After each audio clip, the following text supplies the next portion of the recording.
来关心天气，台北甲宜兰连续落雨一礼拜，今仔日总算是好天。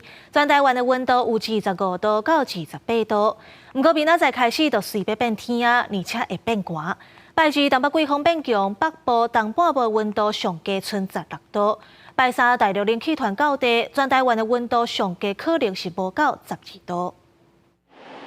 民众穿短裤，行伫人行道顶面，日头照伫身上。北部地区拜一是出日的好天，全台高温有25度至28度。不过，这可能是这礼拜上尾一天的好天啊！气象署表示，拜二开始受到锋面东北季风增强的影响，北部东半部会变天。若是安尼，拜三会搁较寒，拄着大陆冷气团落南，北部东半部上低温有可能降到12度，中南部有可能剩13度。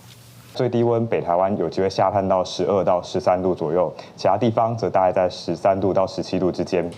气象署提醒，拜二全台各会进入落雨的天气形态，北部东半部有可能会落阵雨，中南部云较济，有可能会落沙沙仔雨。了后地转做大冷，雨干那落一天。拜三到礼拜，规礼拜拢会维持无雨、冷冷的天气形态。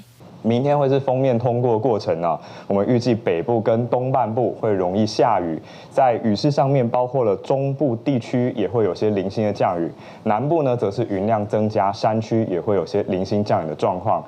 气象署表示，台湾第一波的大陆冷气团伫拜三落来，到时阵早暗的低温有可能出现12度以下的低温。气象署提醒，台湾一定进入寒冷的天气形态，未来每5天至7天就有一波的冷空气落来，提醒民众要赶紧将高的外套、棉被传出来，迎接寒冷的天气。记者戴阿选、王兴忠台北报道。